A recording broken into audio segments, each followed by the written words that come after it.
Hey, bonsoir à tous les otaku, ici Jay de Parlons Otaku. Alors, petite vidéo spéciale aujourd'hui où ce que ça va être mon premier top 10 à vie et j'espère en faire plusieurs d'autres dans le futur. Alors, j'ai pensé, vu la situation présente, étant donné que beaucoup d'entre vous êtes bien sûr en confinement, vous avez sûrement pas mal plus de temps libre en ce moment et peut-être que certains d'entre vous vivez une grande période de stress en ce moment. Juste vous dire, je compatis avec vous. Je pensais faire mon top 10 des animes à regarder pendant la période de confinement. Des animes qui vont vous aider à passer à travers cette période-là, qui vont vous aider à un peu réduire le stress que vous vivez présentement et qui vont juste vous tenir occupé pendant cette période-là. Maintenant, je veux juste mettre quelque chose au clair. C'est pas un top 10 des meilleurs animes, c'est pas un top 10 des animes les plus longs à regarder, c'est pas même pas un top 10 des meilleures séries à binge-watcher. C'est juste un top 10 qui, pour la période de confinement en particulier. Et je vais mettre trois facteurs en considération pour cette liste-là.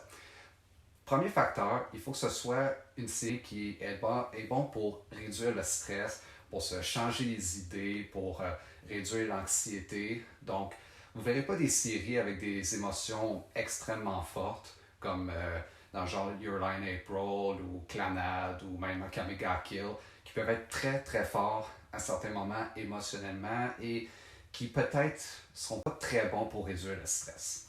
Deuxième facteur que je mettrai en considération, le nombre d'épisodes proportionnellement à sa valeur de réécoute. Donc, admettons que ce serait une série très longue de 1000 épisodes, il n'y aurait pas besoin d'avoir une bonne valeur de réécoute, mais si c'est une série plus courte, il faudrait que ce soit une série que, même après l'avoir fini, ça ait une suffisamment bonne valeur pour qu'on puisse vouloir l'écouter une deuxième fois, peut-être une troisième, peut-être une quatrième. Et je sais que après, vous pourriez passer à une autre série, mais cette liste-là est vraiment pour vous trouver, admettons que vous voudriez juste écouter une série en particulier ou dans ce genre-là. Et c'est pour ça que vous ne verrez pas de séries comme Tamara Market, où il y a seulement 12 épisodes et selon moi, pas une très bonne valeur de réécoute. Et c'est pour ça aussi que vous ne verrez pas Death Note, qui est, mettons, qui est une très bonne série à binge-watcher, mais vu peut-être sa deuxième moitié, c'est selon moi une série qui n'a pas une si bonne valeur de réécoute. Et ça a quand même seulement 37 épisodes. Et, et troisième facteur que je mets en considération, si c'est une bonne série à binge-watcher. Je pense pas avoir besoin d'expliquer ce point-là. Et donc, ceci est mon top 10 des meilleures séries à regarder pendant la période de confinement. Et avant un top 10, j'ai quelques mentions honorables ici. Mes mentions honorables sont Dragon Ball et Dragon Ball Z, Naruto/Naruto Shippuden, Legend of the Galactic Heroes, Sailor Moon, Sakura Chasseuse de Cartes, série originale avec Clear Cards, Durarara, Bleach, Inuyasha, Fairy Tail, Seven Deadly Sins et Assassination Classroom. Toutes des très bonnes séries qui seraient bonnes pour la période de confinement, mais qui n'ont pas fait mon top 10. Et maintenant, passons à mon numéro 10 qui est Food Wars. Food Wars est une série très très bonne pour gérer le stress. Euh, En gros, on suit un élève, en fait un adolescent, qui est très bon en cuisine et qui s'en va dans l'école la plus prodigieuse de cuisine au monde, où il va faire des compétitions de cuisine et se faire des amis et tout ça, mais le focus de la série sont vraiment les compétitions de cuisine. Une école qui est tellement sévère qu'on peut se faire expulser juste pour mettre une pincée de sel de trop dans son plat. Littéralement, je pense qu'on peut se faire expulser de cette école-là pour cette raison. Alors, pourquoi est-ce que Food Wars est dans ma liste? Tout d'abord, c'est quand même une série. Tout d'abord, une nouvelle saison vient tout juste de commencer. Et c'est aussi, pour moi, une bonne émission de cuisine du genre Hell's Kitchen ou Kitchen Nightmare. Euh, je suis sûr que certains d'entre vous sont des fans de ces séries-là. Et je ne sais pas pourquoi, il y a quelque chose de tellement relaxant à propos de ces séries-là, à propos de juste des compétitions de cuisine, euh, les meilleurs chefs du monde qui compétitionnent, qui déterminent qui est le meilleur des cuisiniers. Et juste regarder ces chefs-là cuisiner leurs plats, non seulement ça donne faim, ça donne envie d'aller dans la cuisine, cuisiner la même chose. Et cuisiner, pour moi, est une très bonne façon de relaxer. Et pour moi, Food Wars est comme l'équivalent de Hell's Kitchen. Avec même la personnage, cette personnage-là, elle est pas mal comme Gordon Ramsay. On s'entend. Et donc, pour cette raison-là, je pense que Food Wars est une très bonne série à regarder pour gérer le stress. A quand même environ 75 épisodes. Et pour moi, c'est une série qu'on peut retourner après et juste avoir autant de fun avec. À mon numéro 9, on a Ranma One Half. Beaucoup de gens de ma génération vont se dire, c'est quoi ça, Ranma One Half? Ranma One Half est une série qui date de bien avant notre génération. Je pense que c'est une série des années 80. Et en gros, on suit l'histoire d'un ninja, ou non pas un ninja, un expert des arts martiaux, qui, après avoir été victime de malédiction, des fois devient un gars et des fois devient une fille. Oui, du gender swapping. Mais inquiétez-vous pas, il n'y a pas de. C'est pas une série concentrée sur la beauté de son côté gars, son côté fille. Il y a un peu de ça, là, mais c'est juste une série qui est tellement absurde. Il y a tellement d'absurdité dans cette série-là que c'est tellement over the top et ça a de l'assez bonne action. Et je ne sais pas quoi vraiment dire de plus, excepté que c'est quand même une série qui a pas loin de 150 épisodes et c'est juste du gros fun et c'est vraiment, vraiment relaxant. Et j'ai beaucoup de fun à la regarder. À mon numéro 8, on a un que certains pourraient trouver surprenant, mais je pense que c'est une bonne série à écouter dans cette occasion-là. Et il s'agit de Yu Yu Hakusho. Yu Yu Hakusho est vraiment un des grands classiques des animés. N'importe qui a grandi dans les années 90 connaît cette série-là. Peut-être début 90 en fait. Et en gros, dans cette série-là, on suit Yusuke, un jeune délinquant qui fait souvent l'école buissonnière, qui se bat souvent et qui, un jour, meurt par accident en essayant de sauver un enfant.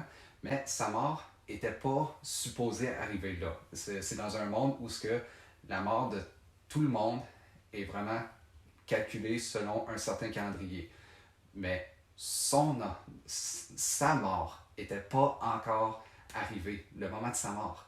Et donc, pour ça, il doit revenir à la vie et il se fait donner l'occasion de revenir à la vie et il devient un underworld detective et il va suivre une série d'épreuves, une série d'aventures et pour elle, c'est vraiment une série qui...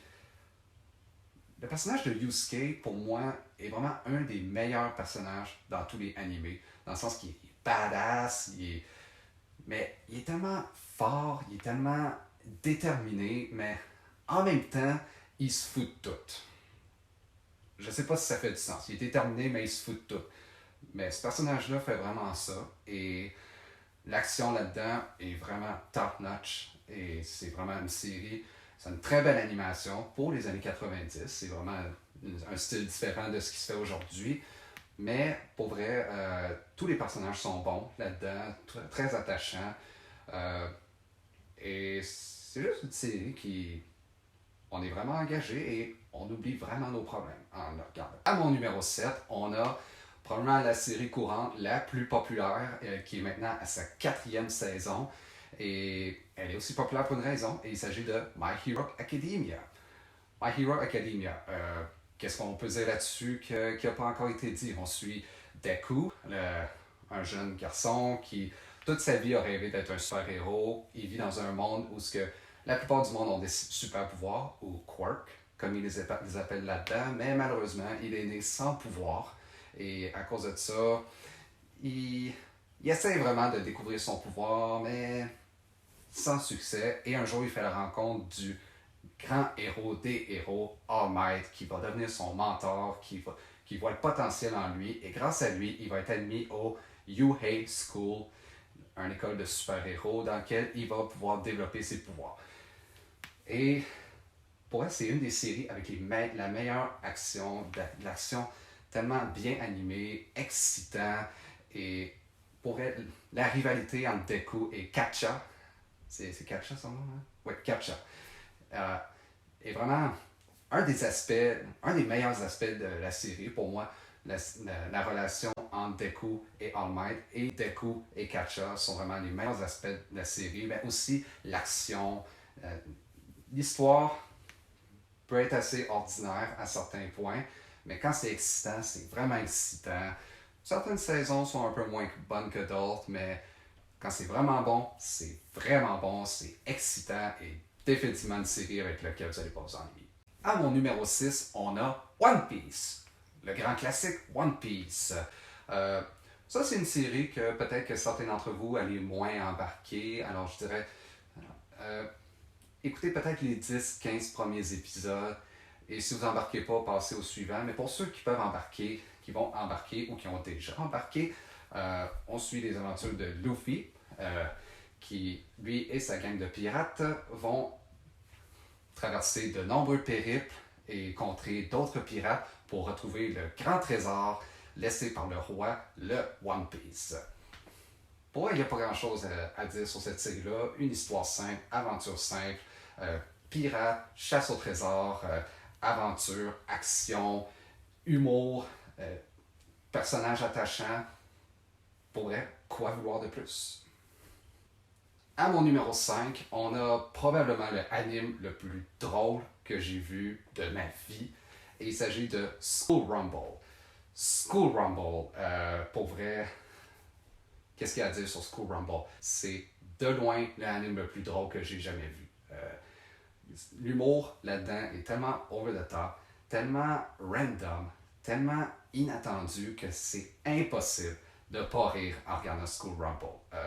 Et même après deuxième, troisième, quatrième visionnement, l'humour est tellement random, on ne s'attend vraiment pas à ce qui arrive, même après plusieurs visionnements. En gros, on suit les trois personnages en particulier qui forment un genre de triangle amoureux. Arima, un grand dur qui est le genre de gros jock avec la grosse moto, la veste de cuir, qui est le gros dur, qui est amoureux de Tenma, qui est l'opposé de lui, exactement l'opposé. Problème, Tenma est amoureuse d'un autre gars, Kurasama, qui est probablement le personnage le plus plate existant, mais en fait, je dirais la personnalité la plus froide, la plus I don't care about anything, qui est tout le temps de même. Mais c'est ce qui rend le personnage drôle, c'est ses réactions face à Tenma et comment Tenma réagit à ça. Tenma est comme tellement épaisse. Et pour vrai, tous les personnages sont bons. Il n'y a pas grand-chose à dire sur School Rumble. C'est le genre d'anime qui est vraiment indescriptible, que vous devez voir par vous-même. Vraiment de l'humour tellement aléatoire, inattendu, que c'est juste impossible de ne pas rire. Même l'arrière du deuxième DVD de la deuxième saison dit on n'a toujours aucune idée de ce qui se passe dans la deuxième saison. Je pense que ça dit tout. Et pour vrai, si vous cherchez à rire, définitivement l'anime à regarder. Et comme on dit, le rire est la meilleure des médecines. À mon numéro 4, on a le gros classique Fullmetal Alchemist Brotherhood. J'ai pas inclus l'original Fullmetal Alchemist parce que je considère Brotherhood comme étant grandement supérieur à la série originale, suit beaucoup plus le manga et a de la meilleure action, les personnages sont plus développés. Et pour elle, la meilleure des séries à binge-watcher, selon moi. Vraiment, une série que, quand je l'ai regardée pour la première fois, je pense que je l'ai fini en 4-5 jours. Et on parle d'une série de quoi 65 épisodes à peu près. Vraiment, le genre de série que tu deviens addict très facilement et qui est tout aussi intriguant la deuxième fois ou la troisième fois que tu le regardes. Parce que les personnages sont tellement bons, l'action est incroyable à regarder, incroyablement animée, le scénario est tight, et la finalité, que je vais aucunement spoiler, est très satisfaisante. Et en gros, on suit les frères Elric dans leur quête de retrouver le, le corps de Hal, qui est maintenant dans une grosse armure, et pour Edward, son bras et sa jambe, qui sont maintenant des genres de parties robotiques. Et pour être intriguant,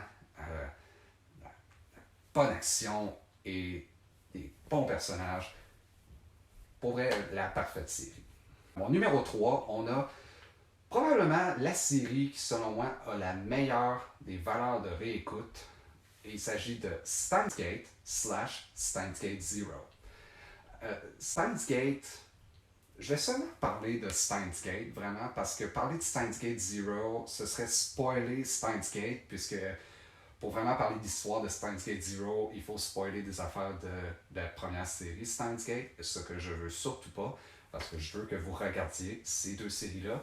Et en gros, Steins Gate, probablement le seul anime connu, ou un des seuls, sur le voyage temporel. Un sujet qui peut très facilement être mal fait, qui peut facilement être plein de plot holes, faire aucun sens. Et pour vrai, des films, des livres, des séries de voyage temporel qui n'ont pas vraiment de plot holes, il n'y en a pas tant que ça. Même Back to the Future, on s'entend, a des plot holes. The Time Machine a des plot holes. Mais Steins Gate a vraiment un scénario tellement tight et fait avec attention que, pour vrai, tout fait du sens dans cette série-là. Et en gros, on suit l'histoire de Okabe, un genre jeune scientifique un peu épais, mais en même temps très intelligent, qui découvre le corps d'une jeune fille qui s'appelle Kurisu. Et à travers des expériences qu'il fait avec un faux micro-ondes, il découvre qu'il peut envoyer des messages dans le passé. Et à travers ça, il va faire divers changements, dont en tout premier lieu sauver Kurisu, avec lequel il va former une équipe, en fait qui va joindre l'équipe, et il va faire d'autres expériences, d'envoyer des messages dans le passé, et tout ça va créer, pour citer Doc Brown, des déchirures dans le continuum espace-temps. Je pense que ça résume bien ça, et ça va créer plein de problèmes, et Okabe doit régler le tout. Et c'est vraiment le genre de série que la première fois qu'on l'écoute, on peut ne pas tout comprendre, on peut ne pas tout suivre, mais le plus qu'on écoute cette série-là, le plus qu'on la comprend, le plus qu'on peut la suivre, et c'est un des seuls animes qui, selon moi, peut être meilleur à chaque visionnement. C'est le cas pour moi, en tout cas. Et pour le personnage de Okabe, un de mes personnages préférés dans n'importe quel anime, il est tellement épais, mais tellement intelligent en même temps. Des fois, il peut vraiment être fou, le scientifique fou, même il dit souvent « I'm a mad scientist ». I am a scientist. It's so cool. Son of a bitch. Et parce que ça, c'est fait penser à Dwight dans The Office. Je recommande fortement The Office pendant le confinement aussi, mais évidemment, c'est pas un anime, donc il n'est pas dans cette liste. Mais dans le sens que il peut être tellement intelligent, il est tellement épais en même temps, il est vraiment bizarre, mais en même temps, c'est impossible de ne pas aimer le personnage. Juste impossible. Et Steins Gate, pour moi, est impossible à ne pas aimer. C'est vraiment une série que je suis sûr que la plupart d'entre vous avez écouté, mais ceux qui ne l'ont pas écouté, qu'est-ce que vous attendez? Allez-y. À mon numéro 2, on a une série qui, selon moi, il y a deux animes qui sont vraiment la définition d'une série épique. Fullmetal Alchemist Brotherhood et Hunter x Hunter. Hunter x Hunter, pour moi, est aussi épique et aussi binge-worthy que Fullmetal Alchemist Brotherhood. Mais la raison pourquoi elle est plus haut dans ma liste, c'est que Hunter x Hunter a plus d'épisodes. Je pense qu'il y a comme 120, 125 épisodes à peu près, ce qui est à peu près 2 fois plus que Fullmetal Alchemist Brotherhood. Et pour vrai, les scènes d'action, sont tellement épiques là-dedans. Et chaque arche de cette... Il n'y a pas de mauvaise arche. Euh, Même si on prend une série comme One Piece, Fairy Tail, qui ont comme 1000 épisodes, mais il y a des arches qu'on s'entend sont pas fameux. Euh, Hunter x Hunter n'a pas de mauvaise arche. Aucune. Et pour vrai, c'est une série parfaite, honnêtement. C'est un des animes les plus parfaits qui existent. En gros, on suit Gon, un jeune homme qui rêve d'être un hunter. Un hunter étant un genre d'être haut placé de la... Désolé. Haut placé de la société qui peut faire des grandes choses, dans le genre être un treasure hunter, un grand cuisinier, plein d'affaires comme ça. Et Gon rêve d'en être un et à travers diverses épreuves, il va tenter d'en devenir un. Mais c'est très, très, très difficile d'être un hunter. Je pense que dans la série, ils disent qu'une personne sur 10 000 en devient un. Et on suit Gon et d'autres personnages, mais surtout Gon, qui va tenter d'en devenir un et qui va tenter son meilleur. Et vous allez définitivement pas vous ennuyer avec cette série-là. Et maintenant, place à mon numéro 1. Mon numéro 1, anime à regarder pendant la période de confinement. Qu'est-ce que ça peut bien être? Je pense que beaucoup d'entre vous seraient surpris par mon numéro 1. Beaucoup de monde ne seront pas d'accord, mais c'est ma liste et je vais expliquer mon point, pourquoi je pense que c'est la meilleure des séries à regarder pour la période de confinement. Et mon numéro 1 est Détective Conan. Certains d'entre vous doivent être en train de se gratter la tête, à se demander pourquoi Détective Conan, pourquoi ce serait la meilleure série à regarder pendant la période de confinement. Je ne sais pas pour vous, mais pour moi, une des meilleures façons, une des meilleures choses à regarder pour s'occuper l'esprit, pour se changer les idées, c'est une bonne histoire de whodunit. J'adore la formule du whodunit. Un crime se produit, il y a un nombre de suspects, un détective cherche les indices et trouve le coupable. Pour vrai, est-ce qu'il y a quelque chose de mieux pour s'occuper l'esprit que de payer attention à chaque détail dans un meurtre? Parce que Détective Conan, c'est surtout des meurtres qu'il doit résoudre. Le meurtre se produit et à partir de là, on paye notre attention à chaque petit détail pour tenter de trouver qui a commis le crime. Et on vérifie les indices. Et je pense que c'est cette personne qui a commis le crime. Est-ce qu'il y a une meilleure façon? Pour moi, il n'y en a pas d'autre. Je suis un grand fan de la formule du whodunit, que ce soit avec des films comme Greenford Danger ou même 12 Angry Men, des livres d'Agatha Christie ou de Sir Arthur Conan Doyle ou des séries comme Columbo ou Monk. Je suis un grand fan de tous ces médias-là. Et Détective Conan est de loin un de mes animes préférés et qui fait une tellement belle job à vraiment nous présenter des cas, des crimes qui challenge, qui vraiment sont des défis pour le cerveau, qui vraiment nous piquent notre attention et de cette façon-là, fait en sorte qu'on ne peut pas penser à autre chose que le crime en question. En gros, dans cette série-là, on suit les aventures de Kudo Shinichi, un adolescent qui résout des crimes un après l'autre. Il est vu comme le Sherlock Holmes japonais. Et un jour, il suit un groupe de personnes qu'il considère comme suspect. Et le groupe de personnes le voit, lui donne une pilule expérimentale qui fait en sorte qu'il retombe dans le corps d'un enfant. Et il doit maintenant cacher son identité et il prend le nom de Conan Edogawa, une référence à Sir Arthur Conan Doyle et à Edogawa Rampo. Et il doit maintenant se cacher pour pas que le groupe de personnes le retrouve et le tue. Et il se cache chez sa blonde, qui ne sait pas qu'il est Kudo Shinichi, parce que son père est un détective médiocre, avec qui il va résoudre de nombreux meurtres pour lesquels son père va prendre le crédit, sans qu'il le sache. Oui, c'est de façon assez étrange. Cette série-là fait vraiment une belle job à vraiment créer des bons personnages. Pour elle, les personnages sont tellement intelligents, peuvent être tellement drôles, peuvent être juste un bon support.